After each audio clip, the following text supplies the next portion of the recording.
Hi, and welcome to this episode of I've Got This Kid. I'm your host, Cherina Williams, licensed speech and language pathologist, homeschooling mom of two, wife of one, here to share everything speech, language, play, development, and all that other stuff that falls in between. I am so glad to be here another week as we finalize Memory, Mayhem. Oh, I'm bummed because that is my last time doing my crazy sound effects. And yeah, at least for Memory Mayhem, I'll probably come up with something else another month that's befitting for whatever topic, if I moved that way. And if you guys haven't done so, please catch up on past podcast episodes of Memory Mayhem so you can get into the know. But here is my brief recap. Infant memory.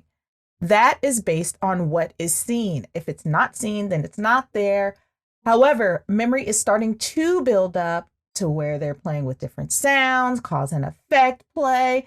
All of those very cool things are happening during that time. Now, in the toddler years, object permanence is happening. And that's when sugar now knows that if the object is not around, it still exists. Whereas during that infant time, if the object isn't there, it does not exist. But now toddlers, they're starting to get a little bit more savvy. They're starting to be able to put not only a label to objects around them, but they're also able to see that object or know what other people are jointly talking about. So that's pretty neat because the language boom is happening.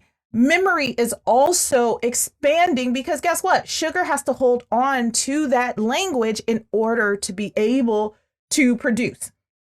For the preschoolers, now they are not only expanding their vocabulary still, the vocabulary should be by now sentences, and they should be having full conversations, but now that memory is working like a madman. And this is when we can really put things into action as far as pre-academics, because we can start helping them weed through more concrete meaning, the ABCs, the 1, 2, 3s, the different colors, and putting sounds to letters and starting to do addition facts and things like that. So the memory is expanding in a different way. Whereas from the birth to 3, they're really learning how to navigate not just language, but interaction and all these things. And it happens through repetition and the memories are built up. But now by preschool age, they're really able to put that stuff into action. So lots of fun stuff is happening through each of these stages. And it's important for you as a world changer to know, at which age should I be doing what? Because it's kind of like one of those things. You don't want to teach algebra before you have basic math facts down. And you definitely don't want to teach division if you don't have number recognition under control. And so it's the same kind of thing with memory and the activities and what we're teaching our sugars during that time. The right thing at the wrong time is always the wrong thing. I want you guys to keep that in mind. And always, always, always move at sugar's pace. You'll know when they've mastered something, but it's also nice to have a little bit of a checklist to know what should my sugar be doing. So to get a little bit more background information about that, just listen to the past episodes because I give a lot of great meat to just kind of prep you guys. But now, it's time to put this stuff into practice. Think of this episode like the lab, right? You've learned all the theory, but now it's time to put some stuff into action. We're moving from the school books. We're taking the training wheels off.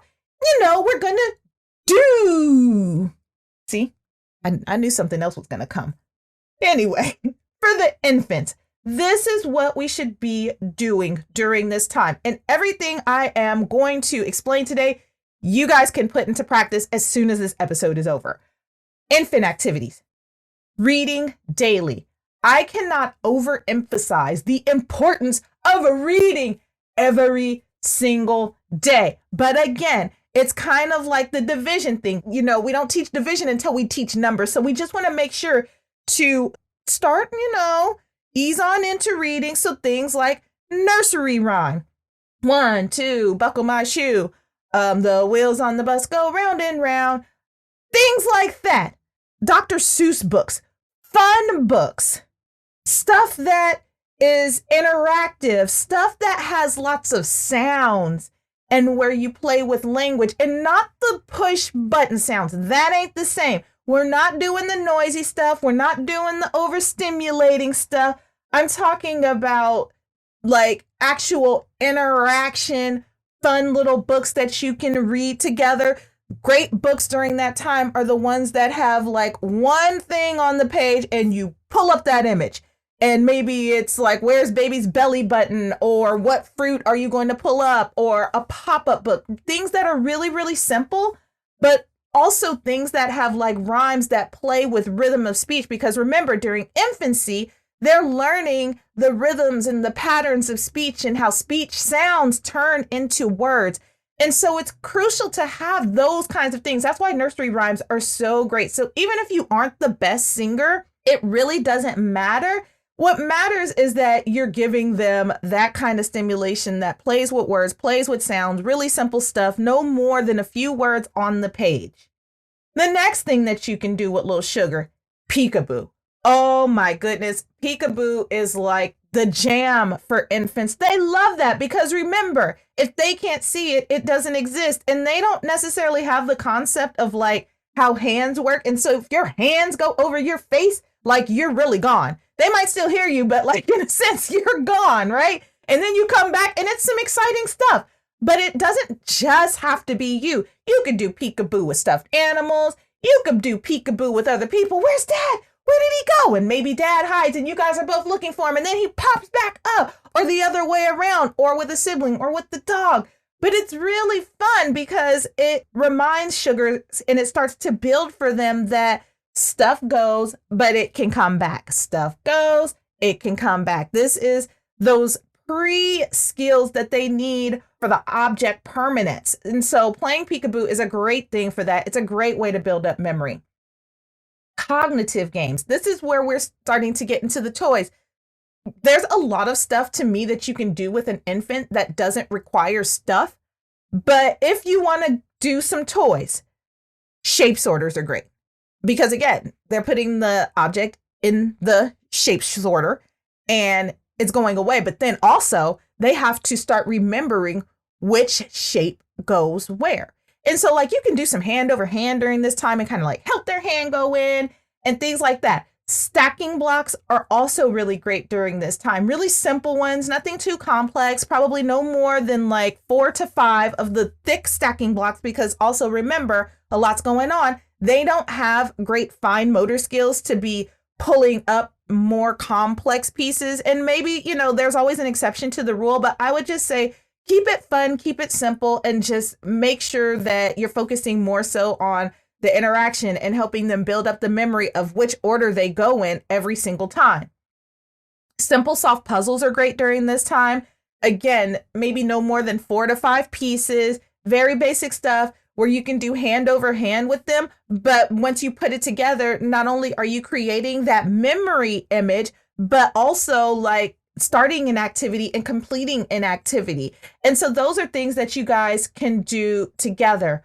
Also during this time, talking a lot, talking so much, but not talking about just randomness. Honestly, at this point, the quantity of words is not necessarily important as much as the quality of what you're saying, because they're trying to learn how to use language for social purposes and to get wants and needs met. Making sure that that language, that foundational stuff is like hit on first. How do I remember how to like to get to my bottle versus like only doing like ABCs and 1, 2, 3s, because ABCs and 1, 2, 3s are great. But again, it kind of goes back to that teaching the division before you teach simple letters. And so we want to make sure that they understand how to get to the things that they want versus teaching them like pre-academic things that they're going to learn much later down the line. Like there's nothing wrong with like doing it every so often, but it should not be like the focus of their learning or the only focus of the communication. Every time you're going to them, showing them letters and asking them, what letter is this? And what number is this? Because they don't have that kind of recall at this point. Their memory isn't developed at that point to like recognize that kind of complex stuff. That comes a little bit later. But again, nothing wrong with singing ABC song. That's a nursery rhyme. A, B, C, D, E, F, G. And you're still teaching the rhythm and prosody of speech versus A, B, C. What's this? What's that? What's this? That's not necessarily fun, world changer. So I want you to be very careful doing that. All right. Making sure to label everything. And I mean, label everything, because again, labeling gives an object a name. And the more that they can label and name, the easier it is to make that shift from crying to get wants and needs met to using language to get wants and needs met. And so if every single time they know that bottle is bottle, cup is cup, cracker is cracker, dad is dad, mom is mom, right? Then it eliminates the need for them to cry. They're creating those memories. So language and memory, again, is definitely tied together, but it's all about the quality of what we teach during that time. And I want you world changers to be doing this throughout the day, frequently throughout the day, not just 5 to 7 minutes for this, but this for this age should be happening quite often. And it should be in smaller chunks. At this age, a lot of things are going on. And so a lot of sleeping is happening and a lot of eating is happening. And so that's why I say smaller chunks are better and just with more frequency. This stuff doesn't always have to happen at home. Sometimes we feel like learning only takes place in certain settings. Learning only takes place in school. Not true. Learning only takes place, in front of a computer or a book or this or that. No. Actually, you're the biggest asset that little sugars have. Learning happens with you wherever you are. And the more that you're exploring the world around you and exploring with them and communicating with them, this can happen in the car. This can happen at the park. This can happen on a walk. This can happen wherever you are. So don't limit yourself during this time, because this time is actually really fun, because babies, you can get away with just about anything. And so you could be walking through the store and singing ABCs to them, and they're singing it back to you. And nobody's going to look at you crazy, because it's a baby. And everybody's going to be wanting to focus on the baby anyway, because they still smell like cookies. So moving into the toddler age, toddler activities, this is where you can start really expanding. Much different with babies, because for one, toddlers stay awake a lot more. And they now should have some labels to some stuff, because you've been working hard to build up those memories and putting this stuff in practice. And so the first things first that you can do with little sugar to help build up memory. And now it's going to expand into a much different way, because not only have they kind of mastered rhythm and prosody of speech, again, they got labels. And so now you can keep reading. You can continue with nursery rhymes, but a lot of times by now, if you've been doing it that whole time during infancy, you might be a little burnt out. So you might want to expand into some other stuff, like Very Hungry Caterpillar, 5 Chirpy Birds, Wheels on the Bus, the 5 jumping monkeys, or the 5 monkeys jumping on the bed. That's one of my favorites. I have even like a manila folder little situation doodad that I created for that one. I love that one. Don't get me started. And anything again, Dr. Seuss. Are these the only things? No, this is not an exhaustive list. This is just the stuff that I thought of like right off the top of my head, like my go-tos if I look somewhere. Goodnight Moon is another one. Oh, I love that Goodnight Moon. And it has like an interesting rhythm and prosody to it. And the reason that you want to expand in these kinds of books, because now there's a storyline. Something's happening. There's a start and a finish. Unlike the infant books where you're just focusing on like, look at the grape, look at the belly, look at his hands, and look at this. Now something happened. That caterpillar started off and he was eating up all the stuff, and then he went through the metamorphosis and he became a butterfly. There's a start, a middle, and an end. You can even start asking details during this time, because that's another way to put memory to work. You can ask, what was your favorite thing that caterpillar ate? Because, for me, I really like that he ate that watermelon. What about for you? And they might say the sucker or the sausage or the whatever, but it's a good time to kind of get them to think about like details, and you can ask them very specific things about the story and they probably will be able to answer it. So it's pretty cool. Another thing that can happen during story time to build up memory, because remember, most 2-year-olds, and I say most, I know a few who could, are not reading, but their memory and their recall from start, middle, and end, that's established now. And so you can do things like no more monkeys jumping on the, and then wait for them to fill in bed. And you can even say it with them. Like as soon as they start saying it, you can say it with them and be like, no more monkeys jumping on the bed. And it's exciting and it's fun and they love it. And they love that kind of stuff because world changers at this time, they love everything that you do. Like you are the rock star. You get to do all the fun stuff with them. So if you're showing them that like you're into it and participating with them, chances are they're going to take a lot more out of it.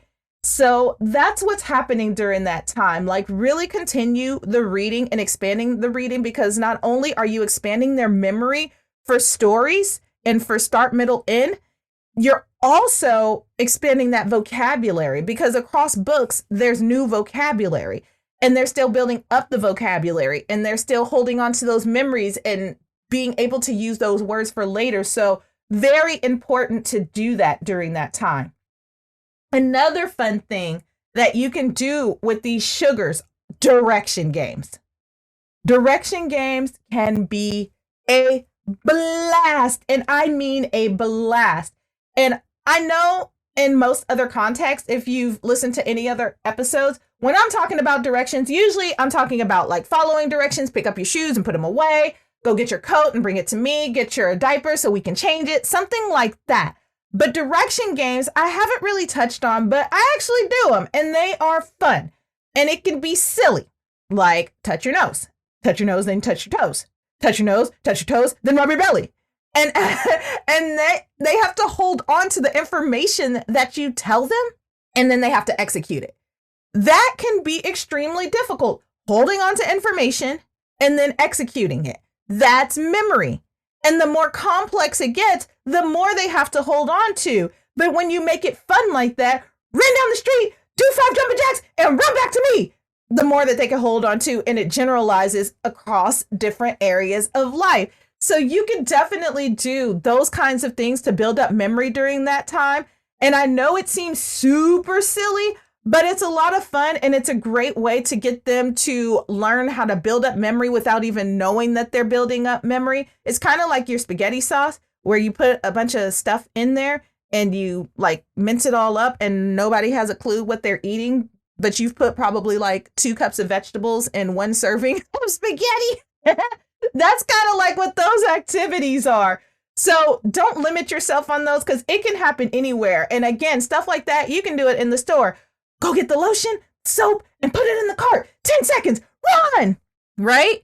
That's fun. And it's silly, but it works. It's effective. Taking a nature walk and drawing pictures. This is when you expand into imagery and the think and the do. And I looked at the mountains and the trees and I came home and I drew about it. It was a beautiful place. It was a beautiful day.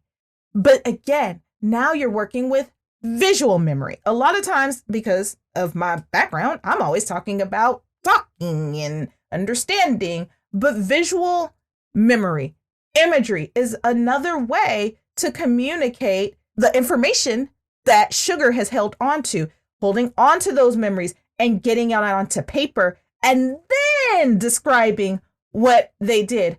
That's memory. You would be surprised how much sugar has held on to. And, you know, they may not have the fine motor skills to draw a super complex picture.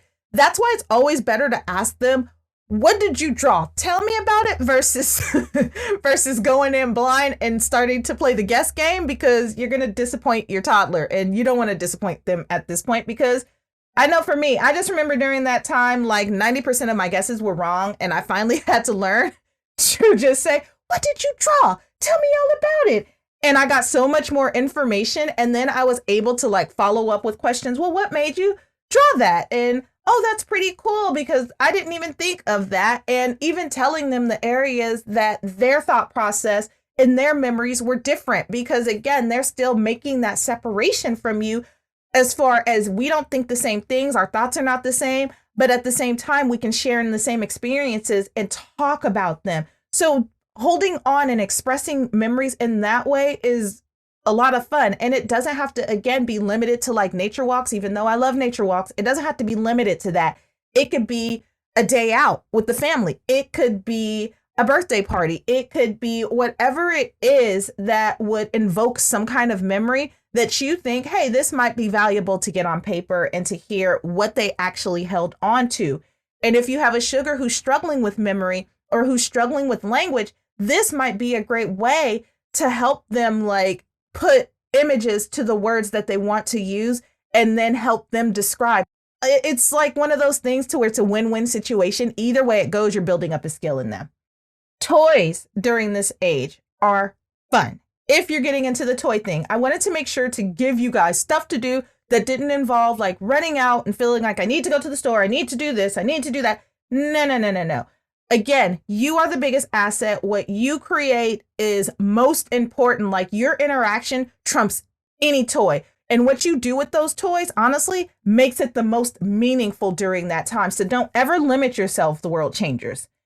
Because sugar, during this toy stage, because they have vocabulary and they can reenact stories and create stories and events, the possibilities are endless during this time. You can get super creative. It doesn't have to be the same kind of play and the same kind of memory every single time. It's easy to get stuck replaying the same memories again and again and again, but you can create new memories and new ideas every time you pull out, let's say, the little people. We don't have to go to the zoo. Maybe we're on a nature trail. Maybe we're at the safari. Maybe the animals ended up in the middle of the city. What did the people do? Right? So you can create all kinds of silly things that build up memory and that build up like, what can I do with these animals and how can I take it to the next level the next time? And the next level doesn't always mean like one upping. It just means making things different so that sugar can take objects and know that it's not a one-dimensional thing. And that in and of itself creates memory. So it's huge during this time because, again, during that play, you're also bringing out new vocabulary. Well, if they're in the city, then what do they have in the city that they don't have on the nature trail? Towers. What else? High rises. What else? Maybe a bridge. What else? Maybe some water. Maybe not. What else? Lots of people. It's really crowded. It's not necessarily always crowded on the nature trail, but in the city, it's crowded. So maybe there's a lot of little people around crowding up the animals. But once they see the animals, the nature animals or the safari animals in the middle of the street, they're running the other way. You can create that. And it's silly. And it's like naturally building up memory and vocabulary. And I know that scenario sounded totally silly, but this is the age where your inhibition should go a little bit as well. And it's just fun during that time. So some of the toys that I like that are my go-tos during that age, and believe me, like there are millions out there, more complex puzzles, maybe not 4 to 5 pieces now, but maybe the puzzle pieces that have 10 or more parts, little people, little type blocks, Legos, animals. We talked about animals, shape sorters. Those become a little bit more complex. They should. It shouldn't just be 4 shapes going in. It should maybe go up, up the ante to where maybe it's a complex shape. And then on each side, there's some shapes that go into there. Potato head. Oh, potato head is amazing. That is a wonderful way to build up memory, not only of body parts, but different scenarios, again, that you can play out. Ball toys, teaching sharing and turn taking, which is an important memory to establish at this point, that it's not always Sugar's turn and it's not always Tommy's turn, but Mommy gets to take a turn and other people get to take a turn. Painting, we talked about that. Bingo stamps. People limit bingo stamps to bingo. And let me tell you, if you want to paint in a controlled environment, bingo stamps, they have all the colors and you can like do circle dots or you can do like long lines. And I've drawn entire scenes with bingo stamps. So don't limit bingo stamps, and they're a lot less messy. Sidewalk chalk, and the list goes on. And this is my personal favorite. We cannot forget my personal favorite. Cardboard boxes. Cardboard boxes are like the best memory invokers in the world. Why? Because you could create anything. And that is like activity that you have to start together, do together, and finish together. And it creates not only the memory of what you're doing during the play, but it also creates that memory of that time together, that special time that you guys did something together and it was a lot of fun. And the possibilities with cardboard boxes are endless. Like that could be a Barbie house, that could be a train station, that could be whatever you want it to be, that can be it. So that's my spiel for toys. I want you world changers also to continue to refrain from noisy toys and tech. They're one-dimensional. They're not necessarily creating memories. Sugar may remember the toy when they get older, but it doesn't like expand the language, expand if I do this, then that. And if it does, it's still going to be limited. It's not going to be to the same effect as if you were sitting down and doing with them. Again, like you are the biggest asset during this time, and sitting down and doing with them is most important. Finally, preschooler activities. Preschoolers, man, not only do you have the benefit of like play, but you also have the benefit of pre-academia. And I want you guys to know some of the activities that I talked about for the toddler years can definitely generalize to the preschooler. Like you will know when sugar is ready to phase out of certain toddler year toys, because one day the toy is just going to be sitting in the toy graveyard and nobody's going to be interested in that toy anymore. Or you guys have done it so many times and you've created so many things that it's just like, I'm done. I don't want to do this. It's over. And that's when you know it's time to upcycle to a family member or to somebody else in the community who could benefit from that toy. So don't just throw it away. Like take good care of it and upcycle it to the next person. First things first, you already know what I'm going to say. The first thing that you can do during this time to create memory with your sugar, read daily. And I mean every single day. We never stop reading. Keep reading. Depending on the age and skill set, sugar actually might be able to scan some of those words and recognize some simple letters or some simple words. The, a, and, I, me, you, the simple stuff, their name, because by now they've seen that stuff. They should have started to see that stuff and have some recognition there. So you can turn up the pot a little bit. We're getting closer to division, right? You can have them find all the A's on the letter, find all the words before reading the book. Let's just skim through and you find all the letter A's. Yep, that's what you're going to do or not. It's up to you. But it's another way to create memory for sugar. I remember what an A looks like because I found it 50 times in this book with Mom. But maybe we celebrate it every time. Oh my goodness. Read to sugar during this time and then let sugar read or story retell to you. Sometimes I actually even do this with my toddlers, depending on the age and the skill set and their willingness and their attention. All those things definitely play a part. But having me read first and then them story retell, and I hand them over the book. Absolutely. During this age, again, not only are they able to reenact the start, the middle, and the ending, but they could go page by page by now and give us some additional details. Another thing that I like to do with this age is ask questions at the end of the story. Character names, details, feelings. How do you think such and such felt when XYZ happened? And they'll tell you. And so a lot of the books that I listed in the toddler section, that's definitely stuff that you can go with the older kiddos. I still, during this age, stay away from any kind of noisy book because then you're going to be focused on the noise versus the actual book, except for like, for me with 5 Chirpy Birds or with that, it's only one button. So like one button books where there's like a specified time when you push the button, that works. But like when it has the full panel and there's like 25 buttons that you push with 25 different sounds, I usually stay away from those.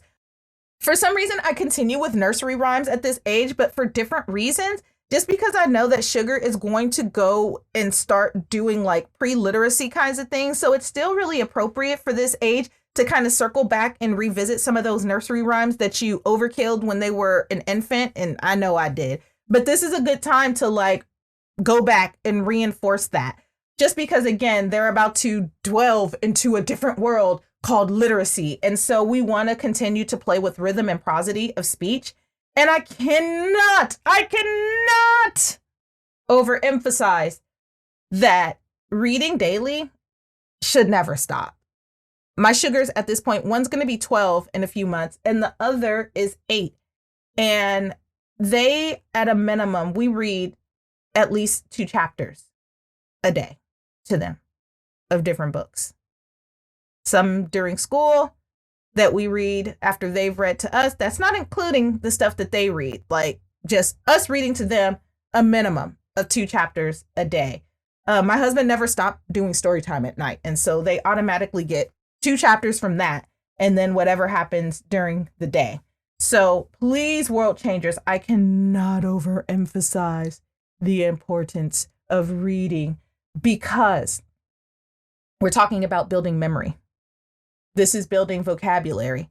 It's not only building vocabulary, but it's building memory. And what I'm finding more and more as my Sugars are getting older is that a lot of stuff that they've heard over the years from the stories, they're able to recognize and apply that stuff in real time, academically or out in the community or in different ways. And so it really does pay off, especially if you have a Sugar who needs a little bit more time to master language. Reading is the perfect way to help them master language. I remember when we were going through the writing narration for my daughter and also like writing, how do you write a story and how do you have the characters narrate? And the first thing that she did was she went to a book that had a lot of narration to help her remember the rules because it was an enjoyable book. And it was a hard concept for her to like remember all the rules. And somehow having that book around it helped the progress. And it helped her process being able to like apply this stuff in real time.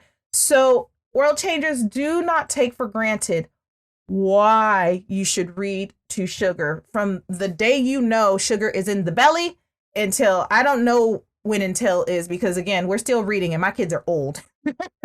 Another thing during this time, it supports memory detail. It supports recall events and their imagination. There's just way more that they can pull from when they have had a literacy enriched environment. Like it helps. It really helps with the writing. It helps across the board, but that's all because of the memory that they've held on to.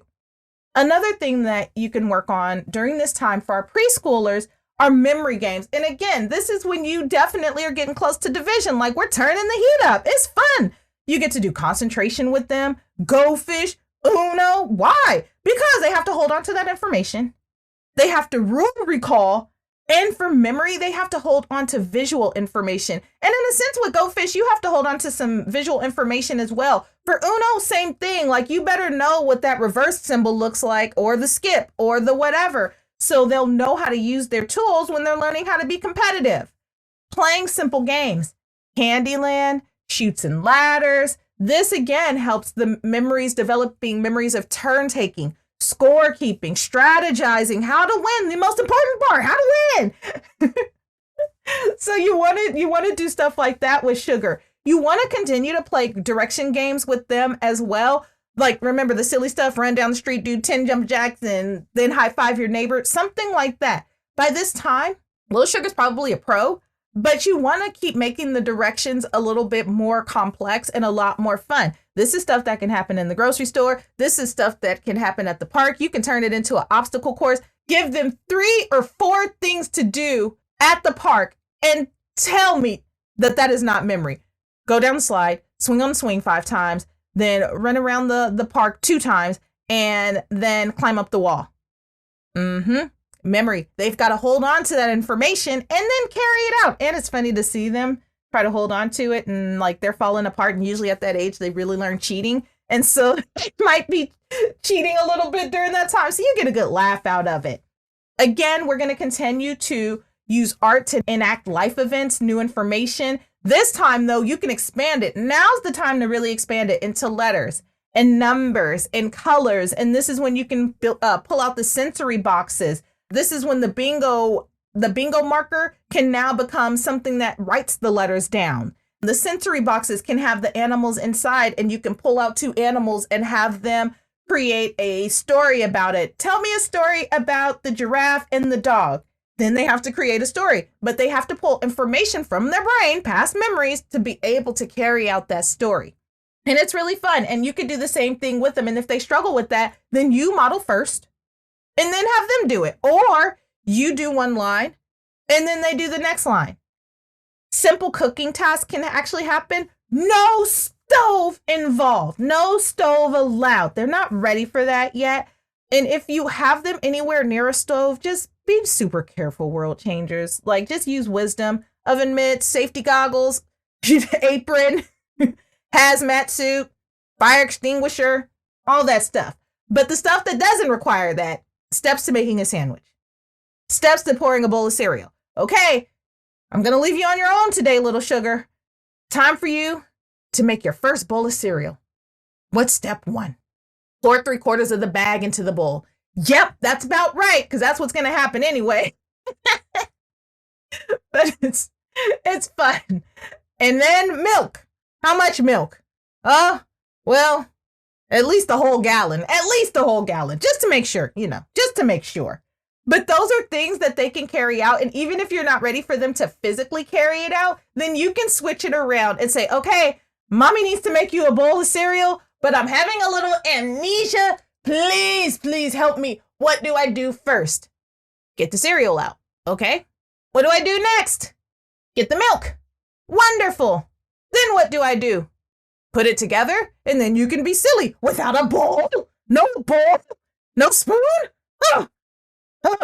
The outrage. So that's a fun way you can do it. Just again, we're trying to get them to carry out and show us what they know, what they've been holding on to. World changers.